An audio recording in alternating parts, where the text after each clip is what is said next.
हरे कृष्णा। ओम नमः शिवाय। कल हमने कथा में बात करी थी कि आचार्य शुक्राचार्य जी ने जलंधर को महादेव, ब्रह्मा जी, विष्णु जी, इन तीनों के बारे में लिंग उत्पत्ति की कथा सुनाई। जलंधर ने सब कुछ सुन तो लिया, लेकिन जलंधर बाद में भी यही कहता है कि मैं कुछ नहीं जानता, मैं सिर्फ इतना जानता हूँ कि यदि आप कह रहे हैं कि कोई है जिसकी सहायता से महादेव मेरा वध कर सकते हैं, जिसकी सहायता से मेरा वध करना उनके लिए संभव है, तो मैं उसका नाम जानना चाहता हूँ। मैं सिर्फ उसका नाम जानना चाहता हूँ, बाकी क्या करना है वो मैं खुद देखूँगा। परंतु शुक्राचार्य जी कहते हैं कि नहीं, जितना हम बता सकते थे हमने तुम्हें बता दिया, इससे ज़्यादा हम तुम्हें कुछ नहीं बताएंगे, क्योंकि यदि हमने इससे के अलावा तुम्हें कुछ भी बताया तो तुम्हारी सोच तुम्हें भ्रमित कर देगी, तुम्हारे कर्मों को विकृत कर देगी, जो ना तो तुम्हारे लिए उचित होगा ना ही समस्त संसार के लिए। इसलिए हम तुम्हें कुछ नहीं बताएंगे। और शुक्राचार्य जी ने वहाँ से प्रस्थान कर लिया और जलंधर जो था वो सिर्फ पीछे से बोलता रह गया, आचार्य आचार्य आचार्य रुकिए, हमें बता कर जाइए। लेकिन आचार्य नहीं सुनते और वहाँ से चले जाते हैं। उधर दूसरी ओर माता पार्वती, मैंने बताया था कि उन्हें होश तो आ चुका है, लेकिन वो बहुत परेशान है, क्योंकि अब तो उन्होंने खुद को भी जगदम्बा स्वरूप में देखा। पहले तो सिर्फ सती माता को देखा था ना, अब तो उन्होंने खुद को भी जगदम्बा के स्वरूप में देख लिया, अपने इस जन्म को जगदम्बा के स्वरूप में देख लिया। वो बहुत परेशान है, बहुत परेशान। वो आती हैं, महादेव के समक्ष खड़े हो जाती हैं, तो महादेव कहते हैं, जबकि महादेव ध्यान में होते हैं, परंतु फिर भी उनको पता चल जाता है कि माता पार्वती सामने खड़ी हैं। कहते हैं, कन्या निसंकोच होकर कहो, तुम जो कहना चाहती हो निसंकोच होकर कहो।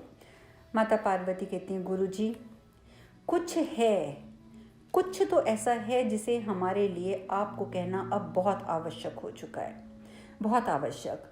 गुरुजी, हम आपके द्वारा प्रशस्त किए हुए मार्ग पर चल रहे हैं, किंतु यदा कदा जब हम आपको, पिताजी को, माँ को, मतलब हम आप में से किसी को भी देखते हैं, तो हमें आपके नेत्रों में, आप सब के नेत्रों में स्पष्ट दिखता है कि आप सबको अपने सत्य की पूर्वानुभूति है।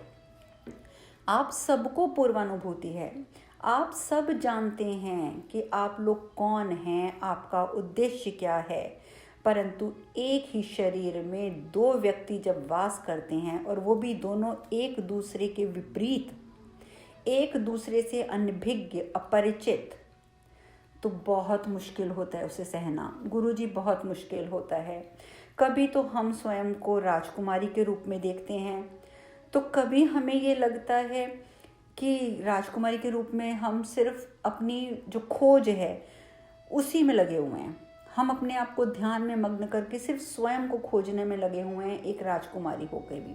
और कभी हमें एक ऐसी स्त्री का रूप सामने आता है जिसका गणेश और कार्तिकेय से कोई संबंध हो। अब आप खुद बताएं गुरुजी कि कितना मुश्किल हो जाता है इस प्रकार से जीना। हम नहीं समझ पा रहे कि हम कौन हैं। हम वो राजकुमारी हैं जो ध्यान के द्वारा अपना सत्य जानना चाहते हैं, या हम वो स्त्री हैं जिसका गणेश और कार्तिकेय के साथ कुछ संबंध है। कार्तिकेय और गणेश जी वो भी कक्ष के बाहर खड़े हुए माता पार्वती की ये बातें सुन रहे होते हैं। माता पार्वती कहती हैं, गुरुदेव, कार्तिकेय की आंखों में उसकी माँ की अनुपस्थिति का कष्ट हमें स्पष्ट दिखाई देता है। हमें स्पष्ट दिखाई देता है कि कार्तिकेय अपनी माँ से बिछड़ने की वजह से बहुत व्यथित हैं, और हमें ऐसा भी लगता है कि जैसे हम उसका दुख दूर कर सकते हैं। क्यों गुरुदेव? हम कौन है कार्तिकेय के? हम कैसे उसका दुख दूर कर सकते हैं? क्यों हमें एक तरफ उसका दुख नज़र आता है, दूसरी तरफ ये नज़र आता है कि हम इसका दुख दूर कर सकते हैं? नहीं गुरुदेव, हम कुछ नहीं समझ पा रहे। जबकि कार्तिकेय को तो हम जानते भी नहीं हैं कि कार्तिकेय है कौन। हमें तो अभी पता चला है कि वो आपका शिष्य है, तो हम कौन होते हैं और हम कैसे उसका दुख दूर कर सकते हैं?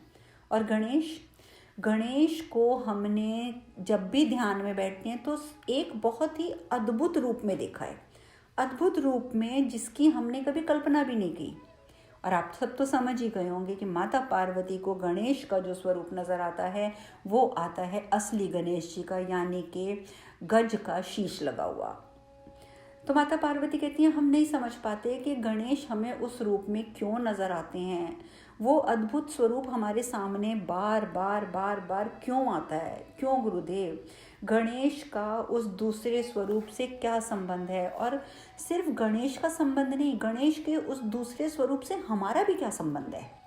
आखिर हमें क्यों वो स्वरूप बार बार नज़र आता है? ऐसा क्या है गुरुदेव जो हम समझ नहीं पा रहे हैं? ऐसा क्या है? क्यों जब हम इन दोनों को देखते हैं, गणेश और कार्तिकों को देखते हैं, तो जबकि हमने आज तक मातृत्व का हमें तो बोध भी नहीं हुआ, हम तो अभी, हमारा तो विवाह भी नहीं हुआ, परंतु फिर भी न जाने क्यों उन दोनों को देखकर हमारे हृदय में मातृत्व की भावना जागती है। हमारे हृदय में मातृत्व जागता है, हम नहीं जानते क्यों, जबकि हम तो विवाहित भी नहीं हैं। तो मातृ सुख क्या होता है वो हम क्या जाने, परंतु फिर भी वो दोनों हमें क्यों ऐसा देख के लगते हैं कि जैसे हमारा मातृत्व ललायित हो रहा है उनके लिए। आप कहते हैं कि हमने कई चरण पार कर लिए हैं, किंतु गुरुजी सत्य तो ये है कि प्रत्येक चरण के साथ हम सत्य के समीप नहीं, सत्य से दूर होते जा रहे हैं। हम कहीं खोते जा रहे हैं, प्रश्न बढ़ते जा रहे हैं, जो उत्तर प्राप्त हो रहे हैं वो उत्तर भी उल्टा प्रश्न ही बनते जा रहे हैं। हम क्या करें गुरुजी, हम क्या करें? और माता पार्वती रोना शुरू कर देती हैं, बहुत रोती हैं वो। माता लक्ष्मी जो सब कुछ देख रही हैं वो कहती हैं स्वामी, अतीत की स्मृतियों को महादेव पार्वती देवी में स्थिर क्यों नहीं होने दे रहे हैं?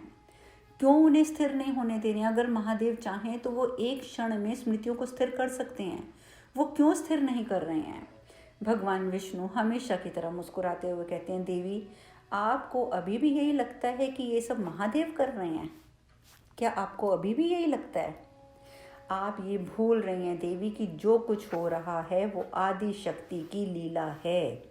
यदि देवी पार्वती अपनी स्मृतियों को स्थिर कर लेती हैं तो योग के चरणों को वो कभी स्थिर नहीं कर पाएंगी।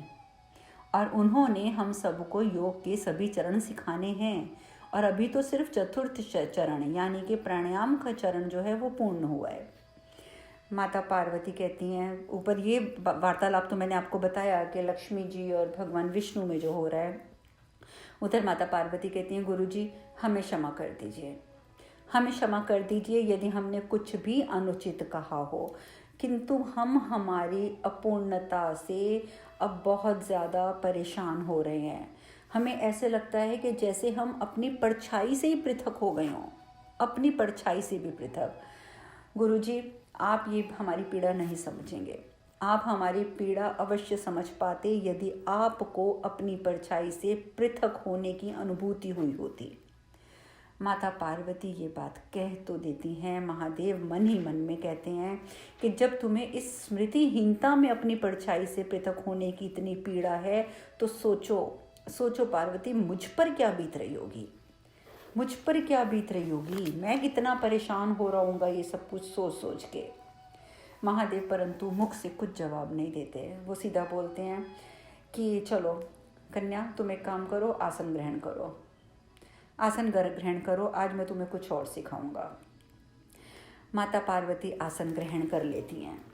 जैसे ही माता पार्वती आसन पर बैठती हैं, महादेव कहते हैं, कन्या हाथों की मुद्राओं से हम अपने प्राणों को इच्छा अनुसार निर्देशित कर सकते हैं, इच्छा अनुसार निर्देशित कर सकते हैं। बहुत से भाई बहन मुझसे भी ये प्रश्न करते हैं ना कि मैंने जो मुद्राओं के ऊपर वीडियोस बनाकर डाली हैं कि जिससे हम स्वस्थ हो सकते हैं, यहाँ पर शिव पुराण में ही हमें ये जानने को प्राप्त हुआ है कि हमारे हाथों की विभिन्न मुद्राएं हमारे लिए कितनी ज़्यादा महत्वपूर्ण होती हैं।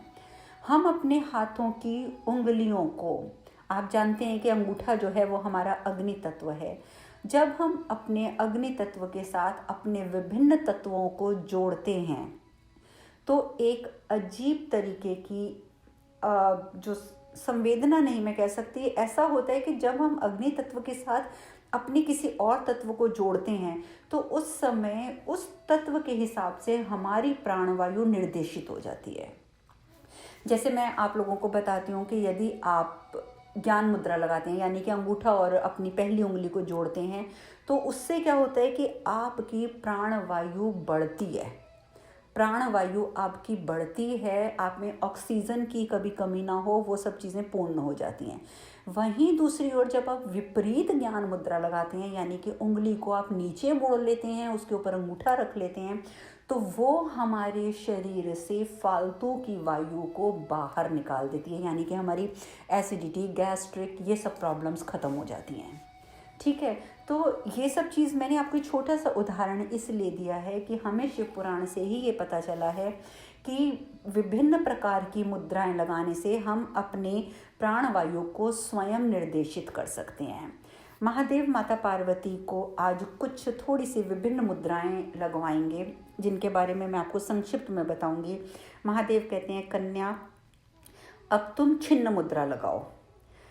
महादेव बताते हैं कि छिन्न मुद्रा लगाने से जब तुम श्वास लोगी तो प्राण जो होते हैं वो शरीर के अधोभाग की ओर गति करते हैं, यानी कि छिन्न मुद्रा लगाने से जो प्राणवायु है वो नीचे की ओर प्रवाहित होनी शुरू हो जाती है, अर्थात नाभि के नीचे की ओर अग्रसर हो जाती है हमारी प्राणवायु।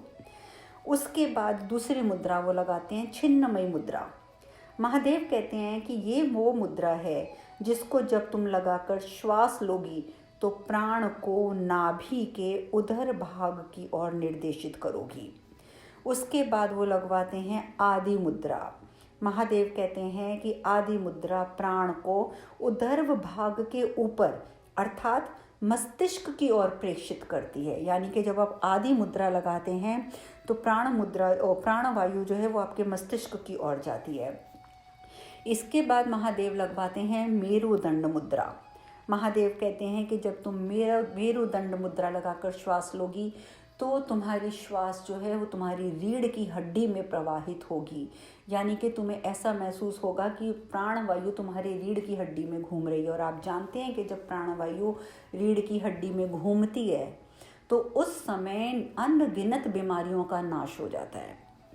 इसके बाद महादेव बोलते हैं, अब तुम पूर्ण मुद्रा लगाओ, और पूर्ण मुद्रा जब तुम लगाकर श्वास लोगी तो इसका प्रभाव तुम्हारे समस्त शरीर पर पड़ेगा, यानी कि पूर्ण मुद्रा लगाकर जब हम थोड़ी देर भी प्राणायाम करते हैं तो हमारा समस्त शरीर जो है वो उसकी एक एक नस, एक एक हड्डी, एक एक जिसे को कहते हैं ना रक्त नलिकाएं, सब जो हैं वो एक्टिवेट हो जाती हैं, यानी कि सही तरीके से काम करने लग जाती हैं।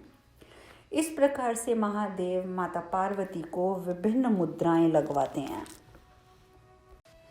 इस प्रकार महादेव जब सभी मुद्राएं लगवा देते हैं माता पार्वती को, आखिर में पूर्ण मुद्रा लगाने के बाद महादेव कहते हैं, कन्या अब अपनी आंखें बंद करो। आंखें बंद करके अपने प्राणों को उचित दिशा में केंद्रित करो, यानी कि जहाँ तुम्हारी प्राणवायु की आवश्यकता है वहाँ पर उसे केंद्रित करो। देखिए, इस कथा के बीच में यहाँ मैं छोटी सी एक चीज़ और आपको बताना चाहूँगी। महादेव ने जो ये शब्द कहे हैं कि उचित दिशा में प्राणवायु को केंद्रित करो कन्या, इसका अर्थ हमारी आम लोगों की ज़िंदगी में क्या होता है। जैसे उदाहरण के तौर पे अगर आपको हाथ में दर्द है, पैर में दर्द है, घुटने में दर्द है, कहीं पर भी दर्द है, तो आप क्या कर सकते हैं, आप पूर्ण मुद्रा लगाकर बैठिए। पूर्ण मुद्रा लगाकर बैठने के बाद या संजीवनी मुद्रा लगाकर बैठिए। पूर्ण मुद्रा या संजीवनी मुद्रा लगाकर आप बैठिए और अपने प्राणों को निर्देशित कीजिए, यानी कि आप अपनी सांस लीजिए और सांस लेकर जिस भाग में आपको दर्द हो रही है आप प्राणवायु को वहाँ भेजिए। आप प्राणवायु को निर्देश दीजिए कि वो प्राणवायु आपकी उस दुखते हुए शरीर के भाग की ओर जाए। एंड और आप जानते हैं कि जब वो प्राणवायु इस प्रकार से निर्देशित होकर उस दर्द करने वाले हिस्से में पहुंचती है तो उसके बाद वो उस हिस्से से हमारी सारी दर्द गायब हो जाती है। आपको जहाँ कहीं शरीर में दर्द है, तकलीफ है, आप अपनी प्राणवायु को वहाँ पर भेजिए। आप कुछ दिन तक दिन में 2 बार इस चीज़ का अभ्यास करेंगे तो आपको लगेगा कि बिना दवा के आपकी वो जो दर्द है वो दर्द आपकी ठीक हो गई है। तो ये होता है प्राणवायु को निर्देशित करना, जो महादेव ने यहाँ पर कहा कि अब तुम अपनी प्राणवायु को सही दिशा में, उचित दिशा में निर्देशित करो। और महादेव ये भी बोलते हैं कि गुरु की कृपा से तुम्हें प्राणायाम की अनुभूति होगी। और महादेव, माता पार्वती के तो नेत्र बंद हैं, महादेव अपने हाथों में से ऊर्जा प्रवाहित करते हैं, माता पार्वती के त्रिनेत्र में डालते हैं उस ऊर्जा को, और माता पार्वती इतनी ज़्यादा मगन हो जाती हैं उस प्राणायाम में, उस मुद्रा में बैठी हुई अपने प्राणवायु का आनंद लेने लग जाती हैं, और उन्हें वाकई प्राणायाम का पूरी अनुभूति होती है। सभी मुद्राएं तो वो लगा चुकी हैं, मैंने आपको बता दिया। अब महादेव जो हैं वो ऐसा करते हैं कि अपने हाथों से जो उन्होंने ऊर्जा प्रवाहित करके उनको प्राणायाम की जो कुछ भी है अनुभूतियाँ वो सारी तो करवा दी।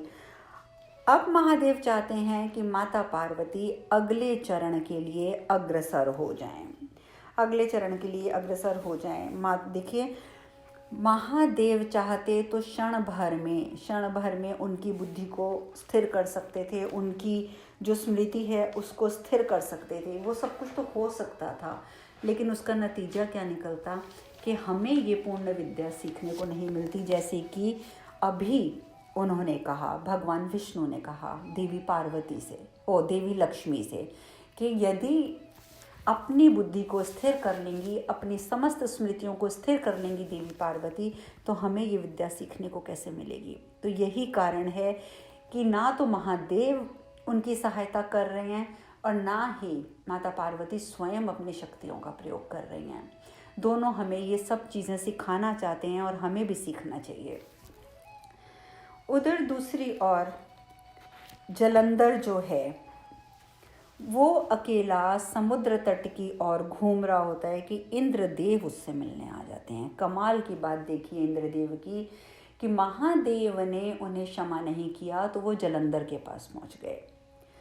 जलंधर इतना क्रोधित हो जाता है, उनको देखकर इतना क्रोधित हो जाता है कि वो फिर उनकी गर्दन से पकड़कर उनको उठा देता है और सीधा यही पूछता है, कहता है जलंधर कि इसी स्थान पर तुमने मेरी माँ की हत्या की थी और तुम्हारा दुस्साहस कैसे तुमने कर लिया इसी स्थान पर पुनः वापस आने के लिए?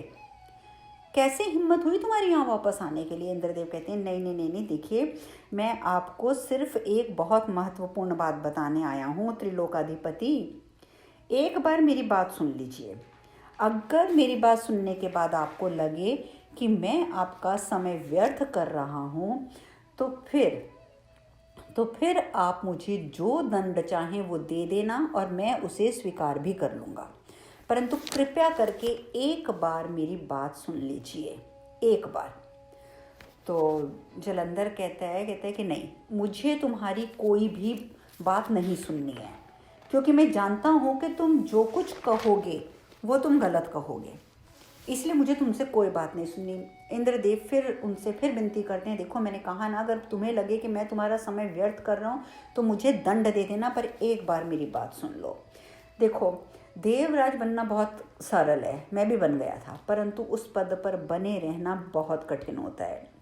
देखो ध्यान से सुनो जलंधर, मैं तो उनमें से ही एक था ना, यानी कि देवों में से एक था, और मैं तो उनका अपना था।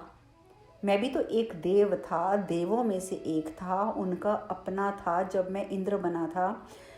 और तब भी जब युद्ध का समय आया तो देखो किसी ने मेरा साथ नहीं दिया।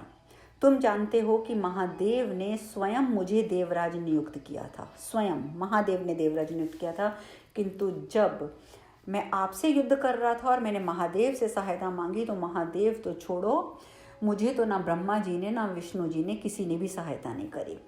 तो मैं तो उनमें से एक था, तब मेरी सहायता नहीं हुई, और आप तो उनमें से एक हो भी नहीं, आप तो बाहर से भीतर आए हो। तो सोचो कि वो आपके साथ क्या क्या करेंगे। और फिर आपने तो मूर्खता पूर्वक चुनौती तक दे दी महादेव को, चुनौती दे दी कि आप महादेव के विकल्प हैं। अरे अब तो आपकी हर गतिविधि के ऊपर इन त्रिदेवों की दृष्टि होगी, और जानते हैं आपकी हर गतिविधि में उनका हस्तक्षेप भी होगा। जलंधर सारी बातें सुन लेता है। सारी बातें सुन के कहता है कह लिया। इंद्रदेव कहते हैं कि देखो, अगर तुम्हें अभी भी मेरी बात पे विश्वास नहीं हो रहा ना, अगर आप चाहो तो इस संदर्भ में आप शुक्राचार्य से इसमें चर्चा करो, शुक्राचार्य से चर्चा करो। पर छोड़ो, शुक्राचार्य आपको सत्य क्यों बताने लगे? अरे वो तो स्वयं ही जलंधर अभी इंद्र ने पूरी बात भी नहीं कही शुक्राचार्य के बारे में कि जलंधर क्रोधित हो जाता है। इंद्र, मैं अपने गुरु के बारे में एक भी अपशब्द नहीं सुन सकता, एक भी अपशब्द नहीं, इसलिए तुम मेरे गुरु का जिक्र मत करना अपनी ज़ुबान से। इंद्रदेव कहते हैं अरे बाबा, मैं अपशब्द नहीं कह रहा हूँ जलंधर, मैं तो उनकी एक विशेषता से आपको परिचित करवाना चाहता हूँ। और वो उनकी विशेषता ये है कि शुक्राचार्य जी तो स्वयं महादेव के भक्त हैं। महादेव का और शुक्राचार्य जी का वही रिश्ता है जो आपका और शुक्राचार्य का है। जैसे शुक्राचार्य जी आपके गुरु हैं, ऐसे ही महादेव शुक्राचार्य जी के गुरु हैं। और जब शुक्राचार्य के गुरु महादेव हैं तो ऐसे में तो एक मूर्ख भी अनुमान लगा सकता है कि समय आने पर शुक्राचार्य जी किसका साथ देंगे। ये तो एक मूर्ख भी अनुमान लगा सकता है, परंतु ताज्जुब है कि तुम्हारे गुरु ने तुमसे हर बात छुपाई है जलंधर, हर बात छुपाई है। जलंधर कहता है एक बात कान खोल के सुन ले इंद्र, आज तो तूने जो कहना था कह लिया, आगे से कुछ मत कहना, क्योंकि मैं जानता हूँ कि तूने जो कुछ मेरे आचार्य के बारे में कहा है वो असत्य है, वो असत्य है। इंद्र कहता है नहीं, ये सत्य है। लेकिन ये बात सुनकर जलंधर को इतना क्रोध आता है कि वो फिर उसकी इंद्रदेव की गर्दन पकड़ लेता है। उसी समय शुक्राचार्य पीछे से आ जाते हैं, कहते हैं जलंधर, ये जो कह रहा है ना ये सत्य है, इसे जाने दो। तो जलंधर बड़ा हैरान होता है, उसके हाथ से इंद्र की गर्दन छूट जाती है।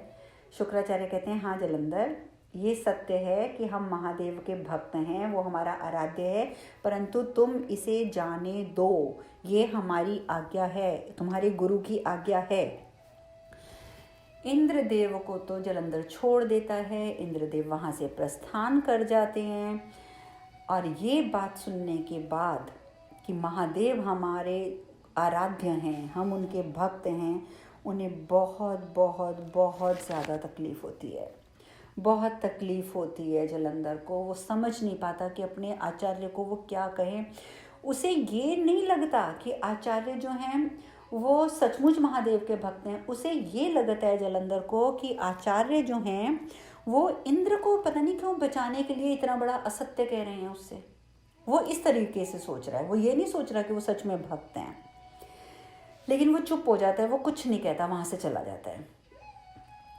उधर महादेव हिमावन को और मैनावती को, कार्तिकेय, गणेश, नंदी सभी को बुलाते हैं और सबको बुलाकर कहते हैं कि देखो, एक बहुत बड़े युद्ध की घड़ी निकट आ गई है। अब एक बहुत बड़ा युद्ध होने वाला है और इस युद्ध में आप सबका सम्मिलित होना बहुत अनिवार्य है। देखो, ये युद्ध ऐसा होगा कि इसमें कोई भी निष्पक्ष नहीं रह पाएगा, इसलिए आप सब लोगों को इसके लिए तैयारी करनी होगी।